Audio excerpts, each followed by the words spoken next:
Bonjour, je suis très heureuse d'être parmi vous lors de cette assemblée générale pour évoquer la médiation de la consommation et en particulier le partenariat de l'AME Conso et du SNEC. Je vais dans un premier temps voir avec vous ce que c'est que la médiation de la consommation.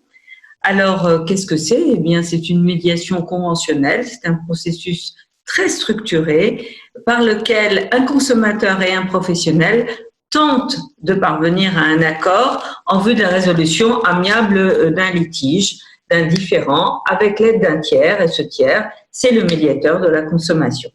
Alors, quel est l'objectif de la médiation de la consommation? L'intérêt de la médiation de la consommation, c'est d'éviter évidemment des procès sans fin et de faire en sorte que les parties puissent dialoguer pour trouver un accord amiable dans un délai raisonnable. Il m'a été demandé de répondre à la question: la médiation de la consommation est-elle obligatoire? Alors, obligatoire, oui, bien sûr. Obligatoire tout simplement parce qu'elle répond à un texte et à un dispositif légal. Donc, en ce sens, elle est obligatoire. Le professionnel qui ne désigne pas un médiateur de la consommation encourt une amende pouvant aller jusqu'à 15 000 € pour les sociétés commerciales et 3 000 € pour les auto-entrepreneurs, par exemple. Obligatoire, mais pas pour tous, obligatoire uniquement pour le professionnel. Et non seulement la médiation de la consommation est obligatoire pour le professionnel, mais elle est également payante pour le professionnel, hormis certains professionnels tels que le domaine de la santé ou l'enseignement supérieur. Donc, la désignation de ce médiateur est obligatoire. Ça ne veut pas dire pour autant que la médiation de la consommation soit obligatoire. Non, on peut tout à fait désigner un médiateur de la consommation, répondre au dispositif légal, mais à un moment donné, dire « je ne souhaite plus » ou « je ne souhaite pas » rentrer en médiation et accepter la médiation. Alors, que se passe-t-il à ce moment-là? Le médiateur, eh bien, il va devoir faire ce qu'on appelle une proposition. J'en reparlerai tout à l'heure.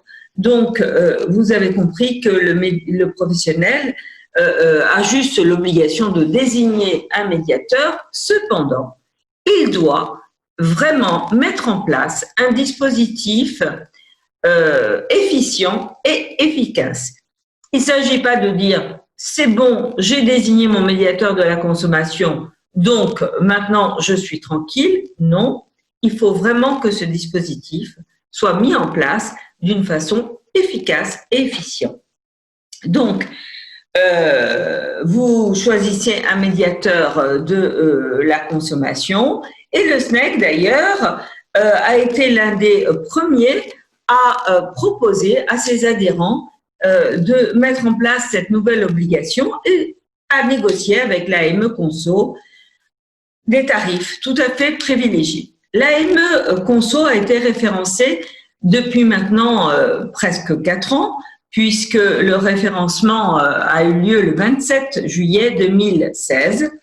Et aujourd'hui, elle compte 1254 adhérents du SNEC.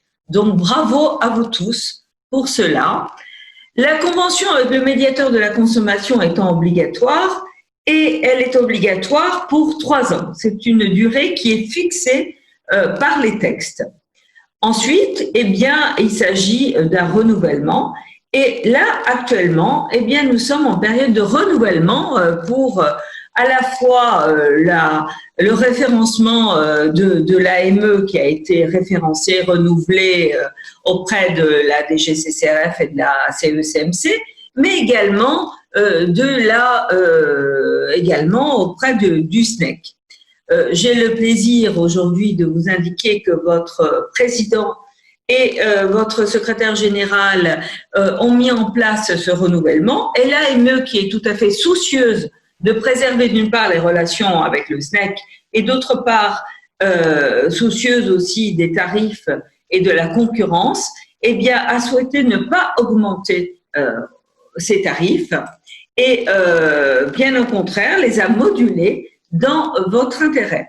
C'est ainsi que le coût de l'adhésion annuelle eh bien, reste inchangé à 20 €, c'est-à-dire 60 € pour les 3 ans, et le coût de la médiation, si celle-ci est acceptée par le professionnel, reste également inchangé, c'est-à-dire 60 €.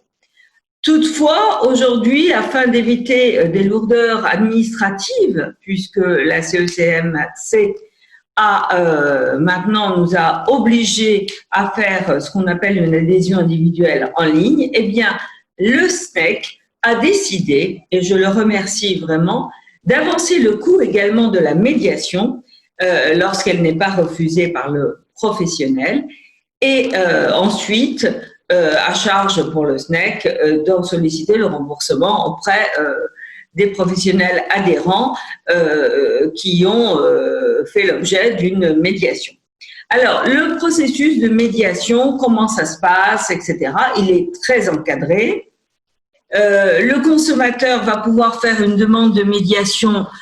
Il a 2 possibilités pour la faire. Le plus simple, via le site internet et le formulaire dédié à la demande de médiation, soit par la poste, par voie postale, au siège de l'AME Conso. L'AME Conso des réceptions désigne un membre médiateur dans le secteur qui est compétent d'ailleurs dans le domaine des cuisinistes. Et à compter de la saisine, ce membre médiateur de la consommation va avoir un délai de 3 semaines pour vérifier la recevabilité de la demande. Si la demande n'est pas recevable, eh bien, vous ne serez pas averti de cette demande de médiation, de cette saisine. En revanche, si elle est recevable, vous recevrez une notification de recevabilité de la demande et la médiation pourra à ce moment-là être initiée immédiatement par le membre médiateur, sauf si, d'une manière claire, vous indiquez que vous ne voulez pas de cette médiation. Là, à partir de ce moment-là, de la notification de la recevabilité, le membre médiateur va avoir un délai, c'est un nouveau point de départ, d'un délai de 90 jours pour effectuer sa médiation. Donc, il va prendre contact tantôt avec le professionnel, tantôt avec le consommateur, et puis parfois ensemble pour qu'ils essayent de trouver une solution eux-mêmes à leurs différends, à leurs litiges. L'issue de la médiation de la consommation, il y a plusieurs issues possibles. La première possibilité, et la plupart du temps ça se passe ainsi, le professionnel et le consommateur trouvent eux-mêmes un accord à leurs différends. Le membre médiateur en prend acte et le dossier est clôturé. Deuxième possibilité, le consommateur et le professionnel n'arrivent pas à trouver de solution et le membre médiateur va faire une proposition autant au professionnel qu'au consommateur.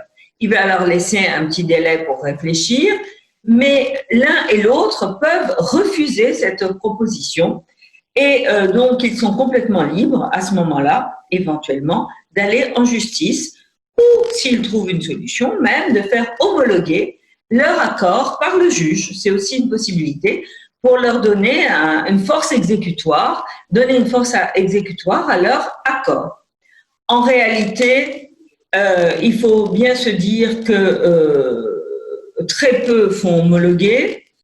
Et en ce qui concerne ensuite les demandes devant le juge, malheureusement, nous ignorons tout de cela, puisque notre mission s'arrête donc à notre proposition. En réalité, il faut quand même savoir que la médiation de la consommation, depuis 4 ans, n'a pas subi un bond comme on le pensait dès le départ.